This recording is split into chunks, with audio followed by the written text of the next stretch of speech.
Evening students, आज हमारा new profit sharing ratio में कुछ मिसलेनियस एग्जांपल्स मैंने लिए हैं और वो उन एग्जांपल्स को मैं समझा रही हूँ आपको। ये आपकी बुक में से ही लिए हैं। ए और बी जो हैं वो 3:2 में पार्टनर हैं। सी एडमिट हो रहा है। यहाँ पर सी का रेशो नहीं दिया हुआ। ए सरेंडर कर रहा है 1/5 ऑफ हिज शेयर, यानी कि ए अपने हिस्से में से 1/5 शेयर्स जो सरेंडर कर रहा है। B surrender 2/5 of A share, यानी कि बी अपने हिस्से में से 2/5 शेयर जो है वो सरेंडर कर रहा है। हमको बोला गया है न्यू प्रॉफिट शेयरिंग रेशो और सेक्रीफाइस रेशो निकालने के लिए। अब ए ने सेक्रीफाइस किया 3/5, यानी ए के शेयर्स को मल्टीप्लाई करेंगे सी के शेयर से। ए के शेयर्स को अभी तक हम कर रहे थे जो न्यू पार्टनर के शेयर को सेक्रीफाइस रेशो से मल्टीप्लाई कर रहे थे। अब की बार हम ओल्ड पार्टनर से मल्टीप्लाई कर रहे हैं, क्योंकि यहाँ दिया हुआ है ओल्ड पार्टनर ने कितना सेक्रीफाइस किया। ये आया 3/25। बी ने ऐसे ही सेक्रीफाइस किया 2/5, यानी ये ओल्ड रेशो मल्टीप्लाई बाय जो सेक्रीफाइस करने के लिए जो रेशो दिया हुआ था 2/5, यानी 4/25।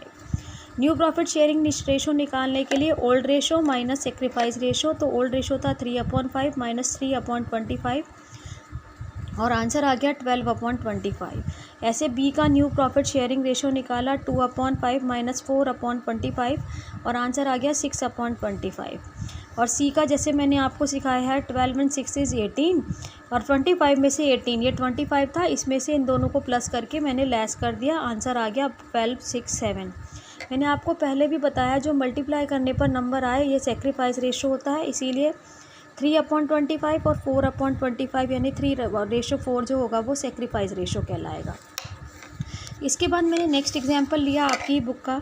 इस बुक में इस एग्जांपल में स्पेशलिटी क्या है, ए और बी 3:2 में पार्टनर है। ए सरेंडर कर रहा है 1/3 ऑफ हिज शेयर, यानी ए अपने हिस्से का 1/3 सरेंडर कर रहा है। बी सरेंडर कर रहा है 1/10 फ्रॉम हिज शेयर, यानी बी अपने हिस्से में से 1/10 सरेंडर कर रहा है। ये अपने हिस्से का है और ये में से है। इन दोनों ऑफ और फ्रॉम का डिफरेंस है। अब ए का सेक्रीफाइस तो निकाला अपन ने 1/3 करके 3/15, लेकिन बी का सेक्रीफाइस सिंपल 1/10 आएगा। न्यू प्रॉफिट शेयरिंग रेशो निकालने के लिए वही old ratio minus sacrificing ratio किया। आंसर आ गया 6/15 या 2/5। बी का निकालने के लिए 2/5 माइनस 1/10 किया। आंसर आ गया 15/50 या 3/10। ठीक है। सी का निकालने के लिए इसका सेक्रीफाइस रेशो जो मल्टीप्लाई करके आया था इसका 1/10, दोनों को ऐड कर दिया। ये आया 15/50 यानी 3/10। जब हमने इनका न्यू प्रॉफिट शेयरिंग रेशो निकाला, क्योंकि यहाँ इक्वल नहीं था इसलिए हमें एलसीएम लेकर के इक्वल करना पड़ा, तो हमने 10 एलसीएम लेकर के 4:3 हमारा ये न्यू प्रॉफिट शेयरिंग रेशो आया। सेक्रीफाइस रेशो निकालने का वही तरीका जो मल्टीप्लाई करके आंसर आता है वह सेक्रीफाइस रेशो होता है। और 1/10 ये आया, ये सेक्रीफाइस रेशो हो गया 2:1। ऐसे ही मैंने एक एग्जांपल और लिया है बच्चों, एक दिन में 3 एग्जांपल आप करना।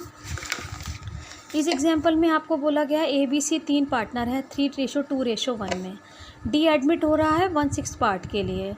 इसमें कहा गया है जो सी है वो वुड रिमेन सेम शेयर, मतलब यानी सी का जो पहले शेयर था वही शेयर रहेगा, यानी डी भी एडमिट हो रहा है, सी का भी सेम रहेगा, ए और बी में चेंज होगा, यानी ए और बी ही सेक्रीफाइस कर रहे हैं। इसीलिए हमने सपोज़ किया कि फर्म का जो टोटल प्रॉफिट है वो 1 रुपीज़ का होगा। इसमें से सी का शेयर हो गया 1/6 और ऐसे ही डी का शेयर भी 1/6। सी का तो जो पहला था वो चेंज नहीं होना था 1/6 और डी जो नया पार्टनर आया उसका शेयर 1/6। बैलेंस बचा 1 में से 1 + 6, ये सी का शेयर ये डी का शेयर, दोनों को ऐड करके लेस कर दिया। बैलेंस बचा 4/6। 4/6 में से ए का जो न्यू प्रॉफिट शेयरिंग रेशो निकाला 4/6 मल्टीप्लाई बाय 3/5, ये दोनों का टोटल करके ही लिया है मैंने। 3/5 किया तो 12/13। ऐसे बी का न्यू प्रॉफिट शेयरिंग निकाला तो 4/6 मल्टीप्लाई बाय 2/5, इन दोनों का ही लेना है, इसीलिए ये 8/30। ठीक है। और अब जब हमने नया प्रॉफिट शेयरिंग रेशो देखा तो 12/30 ए का, 8/30 बी का, 1/6 सी का। अब ये जब इक्वल नहीं होते तो हम एलसीएम लेकर के इक्वल करते हैं, इसीलिए 30 हमने एलसीएम लिया, 12, 8, 5, 5 न्यू प्रॉफिट शेयरिंग रेशो आ गया। इस क्वेश्चन में केवल हमसे न्यू प्रॉफिट शेयरिंग रेशो निकलवाया था, इसीलिए हमने न्यू प्रॉफिट शेयरिंग रेशो निकाल दिया।